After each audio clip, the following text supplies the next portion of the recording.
Guys, welcome to my new blog. আজকে আমি তোমাদের সাথে যে ব্লগটা শেয়ার করছি সেটা কিন্তু বাড়িতে না, রাস্তায়।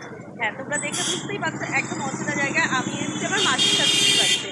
আর সেখান থেকে যাচ্ছি আজকে যেহেতু মা অন্নপূর্ণার পুজো, সেই পুজোর উদ্দেশ্যেই একজনের বাড়িতে যাচ্ছি। আমাদের নিমন্ত্রণ রয়েছে, সেটা হচ্ছে বাবলিকে তো তোমরা চেনোই। বাবলি আমার যা হয়, এর আগের ভিডিওতে তোমরা দেখেইছো। তারই মামা বাড়িতে যাচ্ছি। তবে হ্যাঁ, সেই পুজোর সাথে সাথে অনেক রকম রাজকাহিনী মানে রাজাদের আমলের কাহিনী আছে, সেটা তোমাদের সাথে আমি সমস্ত গল্প আজকে শেয়ার করবো। তবে সেটার জন্য তোমাদেরকে কিন্তু আমার সাথে আমার পুরো ভিডিওটাতে থাকতে হবে। আজকে ভিডিওটা কোনো রকমভাবে স্কিপ করতে চলবে না, ঠিক আছে? তো চলো সাথে থাকো, দেখা যাক। হ্যাঁ, আর আমি তো একবার ঘুরে এসেছি, তো আমি জানি কতটা এক্সাইটেড জায়গা, তোমরা সেটা জানো না, তাই সেটা তোমাদের কিন্তু আজকে জানতেই লাগবে। হ্যাঁ, আমার সাথে কারা কারা যাচ্ছে একবার দেখে নাও। আমার বর রয়েছে, ছেলে রয়েছে, এই যে বাবলির মা মানে কাকিমা, আর এদিকে আমার দুই মাসি শাশুড়ি। এই হলো সেই রাজবাড়ি যার গল্প আজ আমি তোমাদের সাথে করব। হ্যাঁ, অতটা গল্প আমার জানা নেই হয়তো, তবে যতটুকু জানি ততটুকুই আমি আজ তোমাদের সাথে শেয়ার করব। জানো তো, এই বাড়িতে খুব বড় করে অন্নপূর্ণা পুজো হয়। এর আগের বছরেও আমি এসেছিলাম, কিন্তু যেহেতু তখন আমি ভিডিও করতাম না বা ব্লগ শেয়ার করতাম না, তো সেই জন্যই আর সেটা আর মানে সেরকমভাবে আমার ক্যাপচার করা হয়নি। তো যাই হোক, এবারে আমি ভেবেছিলাম যে আমি যখন যাচ্ছি অবশ্যই ভিডিওর উদ্দেশ্যে আসিনি। আমার একটা টান ছিল, যেহেতু আগের বছর এসেছিলাম, মা অন্নপূর্ণা দেবীর দর্শনও করেছি, আর এই বাড়িটা আমার খুবই ভালো লাগে। জানি না কেন, যে একটা ইতিহাস যেন ছড়িয়ে আছে বাড়িটার চারিপাশে। এই অন্নপূর্ণার চাল নাকি একটু আঁচলে করে নিয়ে যেতে হয়, বাড়িতে নিয়ে গিয়ে নাকি চালের ভাণ্ডারে রাখতে হয়। তো যাই হোক, আমিও সবার মতন সেটাই করলাম। ঠাকুরের উদ্দেশ্যে, ঠাকুরকে বিশ্বাস করে আমরা যতটুকু করে থাকি, এখনো পর্যন্ত কিন্তু ঠাকুর আমাদের কোনো বিফল দেয়নি তাতে। তো চলো, যাই হোক, এবার আস্তে আস্তে ঠাকুর দর্শন করলাম, নিয়ে এবার বেরাবো আমরা। একটু ঘুরবো, আগে প্রথমে একটু রেস্ট নিয়ে নেবো, তারপরে ঘোরাঘুরি করবো, তারপরে তো বেলায় খাওয়া দাওয়া করবো। দেখো মায়ের মুখটা কি সুন্দর না? সত্যি মায়ের মুখটা খুব সুন্দর লাগছে। আর এটা হচ্ছে না এই বাড়ির ঠাকুর দালান। মানে এই ঠাকুর দালানটা আগে আরও বড় ছিল, যেহেতু এখন মানে সাইড থেকে অনেক রকম ভাঙাচোরা পড়ে গেছে, তাই একটু ছোট হয়ে গেছে। কিন্তু বাইরে যে দেখলে, বারান্দা থেকে আমরা উঠলাম, এই যে এই বারান্দাটা আর এটা এখনো পর্যন্ত আছে। শুনেছি নাকি এই বাড়িটা যদি ভবিষ্যতে ফ্ল্যাটও হয়ে যায়, তাও এই ঠাকুর দালান থাকবে। এই যে বাড়ির পাশ থেকে এবার আমরা বাড়িতে ঢুকছি। তোমরা আশা করি দেয়ালগুলো, বাড়ির পাঁচিল, মানে বাড়ির মানে অবশিষ্ট সব কিছু দেখেই তোমরা বুঝতেই পারছো বাড়িটা অনেক পুরনো। আমার শোনা বাড়িটা নাকি 250 থেকে 300 বছরের পুরনো বাড়ি। হ্যাঁ, আর এই ঠাকুর পুজোটা নাকি এখানে প্রায় 40 থেকে 45 বছর ধরেই অন্নপূর্ণা পুজো হচ্ছে। এর আগে নাকি এই বাড়িতে নারায়ণ পুজো হতো। নারায়ণ পুজো হওয়ার পরে তারপরে নাকি কালী পুজোও হয়েছে। কিন্তু ওই যে যেই ঠাকুরের যেখানে পুজো লাগবেই, সেটা কি আর কতদিন থাকবে না? মানে আমি বলতে চাইছি, মা অন্নপূর্ণাই চেয়েছিল যে এই বাড়িতে এসে সে পুজো নেবে, তাই হয়তো কোনো কারণে সব পুজো ছেড়ে দিয়ে এখন অন্নপূর্ণা পুজোটাই 40-45 বছর ধরে হচ্ছে। জানো তো, এই বাড়ির অনেক দরজা আছে যেগুলোকে খোলাই হয় না নাকি। এই বাড়ির অনেকগুলো গলি আছে যেগুলোতে যাওয়া পুরোপুরি নিষিদ্ধ, মানে বারণ করা আছে। 1 নম্বর হচ্ছে, এই বাড়ির পাঁচিলগুলো, দেয়ালগুলো খুবই পুরনো, যেহেতু তাই হয়তো সবাই ভয় পায় যে কখনো কোনো জায়গাটায় ভেঙে চুরে গেলে বা কারোর মাথায় ফট করে ভেঙে পড়লে সেটার জন্য একটা বিপদ হবে। আর নাকি আরেকটাও, যেটা আমার বলাটা উচিত হবে কিনা জানি না, তবুও আমি তোমাদের সাথে বলছি, যেহেতু আমি চাই তোমাদের সাথে সব রকম শেয়ার করতে। আমি কিন্তু শুনেছি এই বাড়ির অনেক রকম রহস্য আছে। যেরকম রহস্য ঠাকুর দেবতাদের মন্দিরে থাকে, ঠিক সেই রকম রহস্য কিন্তু এখানেও অনেক রকম আছে। এই বাড়িরই কিছু কিছু মানুষের মুখে শোনা কথা যে কিছু তো আছে, কিছু যেটা ফিল হয়, সে ভালোই হোক খারাপ হোক, কিছু তো ইঙ্গিত দেয়। তবে হ্যাঁ, কারোর কিন্তু কোনো ক্ষতি করে না। আচ্ছা, আমরা যখন কোনো মন্দিরে যাই বা কোনো মসজিদ বলো, যেখানেই বলো, আমরা সেখানে গিয়ে কিছু ফিল করি তো? যেরকম ভগবান আছে, আমাদের কি ফিল হয় যে সেখানে গেলে সেই ভগবান আমাদের, আমরা ভগবানের সাথে কিছু কথা বলতে পারবো, বা অনেক রকম তাদেরকে ফিল করি যে তারা হয়তো আমাদের আশীর্বাদ দিচ্ছে। এই যে দেখতে পাচ্ছ, এটা হচ্ছে ছাদ। ছাদে একটা চিলেকোঠা ঘর। আজকে আমরা প্ল্যান করেছি 3জন মিলে আমরা ছাদে যাব। ছাদে কিন্তু এর আগের বছর এসে আমি উঠতে পারিনি, ঠিক আছে? কিন্তু আমাদেরকে বাবলি বলেছে যে নিয়ে যাবে, কিন্তু আমরা কাউকে সেটা জানাবো না। আপাতত দেখা যাক আমরা উঠতে পারি কি। এই যে এখানে খাবার দাবারের ব্যবস্থা করা হয়েছে, আর নিচেতেও যেখানে আমরা ঠাকুর দালানে ঢুকলাম না, সেখানেও কিন্তু খাবার দাবারের ব্যবস্থা করা হয়। অনেক মানুষ আসে আজকের দিনে। আর এই বাড়িতে আমি শুনেছি অনেক কেউ, মানে দাদু, তার দাদু, এরকম যারা রয়েছে পূর্বপুরুষ, তাদের প্রত্যেকটা বংশ নাকি এখানেই আছে, মানে এখানে তারা ভাগিদার আছে। হয়তো সবাই এখানে যেহেতু থাকে না, তবে হ্যাঁ, এই পুজোর দিনে সবাই একত্রিত হয়। তো তোমরা তাহলে বুঝতেই পারছো সারা বাড়ি জুড়ে কত মানুষ থাকে এই 3-4টে দিন।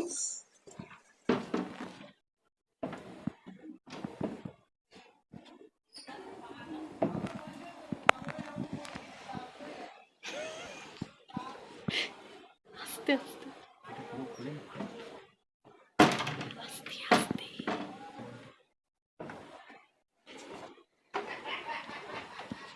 আমি কি করে যাবো?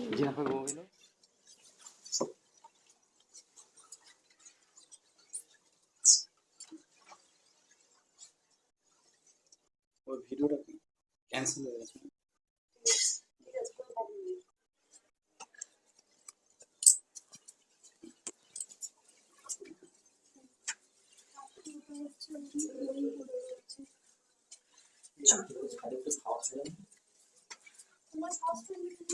তুমি চুপ করে এখন, এখন উঠতে পেরেছি, আগের বছর উঠতে পারিনি। বন্ধ, উঠতে দেয় না।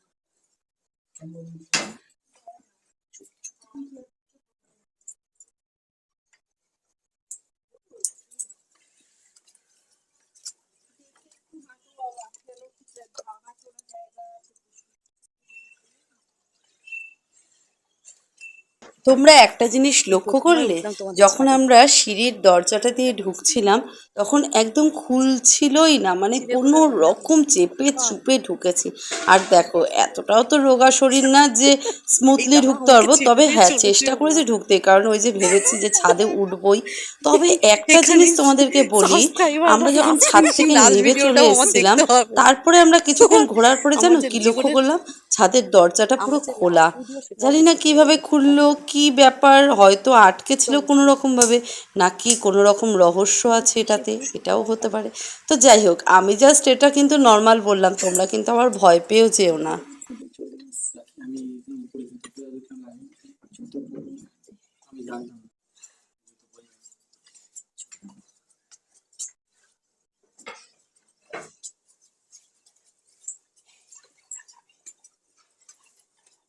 তুমি চলো, রাত্রিবেলা বাড়ি যাবো। তুমি যদি থাকতে পারো, কিন্তু তোমার যদি কোনো ক্ষয়ক্ষতি হয় তার দায়িত্ব আমার না। আমারও না, আমারও না। এটা বললে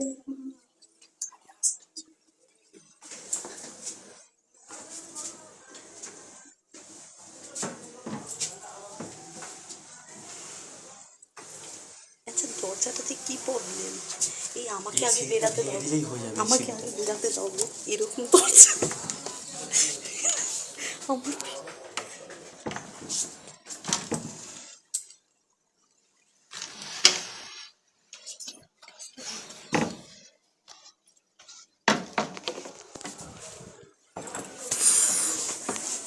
বেরানোর পজিশন।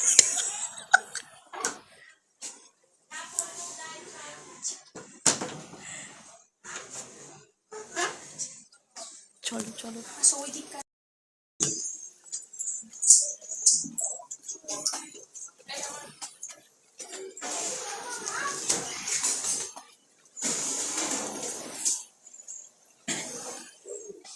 ওখানে পাথর আছে, ওই পাথরগুলোতে মানে সিঁড়ি দিয়ে 9 না করে 200টা সিঁড়ি আছে। পাতকুয়োর ভেতরে এটা তোমার ভিডিওতে বলতে পারো, ওই যে কৃষ্ণচূড়া, হ্যাঁ। এই যে কৃষ্ণচূড়া, রাধাচূড়া, কৃষ্ণচূড়ার গাছ না, এইখানে অরিজিনাল কৃষ্ণ ঠাকুর থাকে।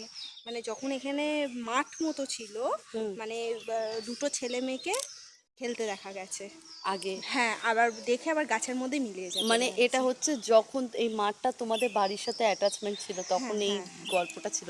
এটা এটা তোমার কথাটাই ডাইরেক্টলি আমার ফ্রেন্ডরা শুনতে পাবে। হ্যাঁ, আমি আর ওভার স্পিচ দেবো না, তুমি বলে দিলে, কারণ এত কিছু ইতিহাস সত্যি আমার নিজেরও মনে থাকবে না। ভেঙে গেছে সব। এখন দেখো ওই দিকের বাড়িটাও হ্যাঁ, এই এই জরাজীর্ণ অবস্থা। আচ্ছা, এই বাড়িটা পর্যন্ত তোমাদেরই সব এসেতে ছিল তো? ওগুলো সব বিক্রি সব বিক্রি করে দিয়েছে। এই যে এই পুজোটা কিন্তু ওদের মানে বাবলির মামাবাড়ির একদম পাশেই হচ্ছিল বজরংবলী। যেহেতু রামনবমী, তো বজরংবলীর পুজোও কিন্তু এই জায়গাটাতে প্রত্যেক বছর হয়। তাই ভাবলাম একটু দর্শনও করে নিই আর তোমাদের সাথেও একটু শেয়ার করে নিই, তাই না? যজ্ঞ যেহেতু হচ্ছে এখনই। এবার যেটা শেয়ার করতে চলেছি এটা হচ্ছে ওদের বাড়ির ঠিক ডান সাইডে আছে। এটা ছিল স্কুল বাড়ি, মানে এই বাড়ির কোনো ছেলেমেয়েরা বাইরের কোনো স্কুলে পড়াশোনা করতে যেত না, তারা কিন্তু এদের স্কুলেই পড়াশোনা করতো। মানে এটা কিন্তু খুব পুরনো কথা না, মানে বাবলির যে মা যে কাকিমাকে দেখালাম সেই কাকিমাও কিন্তু এই স্কুলেই পড়েছে। তার মানে তোমরা বুঝতে পারছো এটা কিন্তু খুব পুরনো স্কুল ছিল না। তো যাই হোক, কোনো কারণে সেটা এখন বন্ধ আছে। প্রায় 2:30-3টে বাজতে চলছে যেহেতু, তাই এবার আমরা খাবার টেবিলে চলে এলাম। এত অসাধারণ স্বাদ, মানে মা অন্নপূর্ণা যেন নিজের হাতে আমাদের জন্য রান্নাটা তৈরি করে আমাদেরকে দিয়ে গেছে এরকম ফিল হচ্ছিল। এই যে বললাম না তোমাদেরকে নিচে খাবার ছিল, খাবারের মেনুতে কী কী ছিল তোমরা জানতে চাও? হ্যাঁ, অবশ্যই তোমাদের সাথে সেটা আমি হয়তো শেয়ার করতে পারিনি, কিন্তু গল্পটা বলতেই পারি। খিচুড়ি হয়েছিল, তার সাথে লাবড়ার তরকারি, পোলাও, আর তার সাথে আলুর দম, আর চাটনি, পায়েস, পাঁপড়। যাই হোক, আমরা খাওয়া দাওয়া করে এত সুন্দর বাড়িতে এসেছি, বসে রেস্ট নিলে হয় বলো?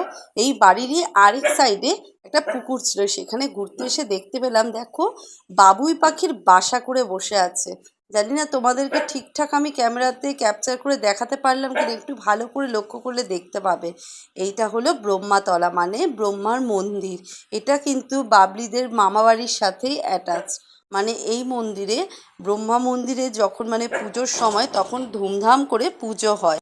এই ব্রহ্মা মন্দিরটাও আমরা এই সুযোগে কিন্তু একটু ঘুরে নিলাম। তবে হ্যাঁ, পুজোর সময় আসা হয় না। আচ্ছা, আজকের ভিডিওটা আমি এখানেই এন্ড করব। তবে তার আগে তোমাদের সাথে একজনের আমি পরিচয় করাবো, সেও একজন ইউটিউবার। তো তোমাদের আজকের ভিডিওটা কেমন লাগলো অবশ্যই কিন্তু তোমরা আমাকে কমেন্ট করে জানিও, হ্যাঁ? আর ভালো লাগলে একটা লাইক করে দিও।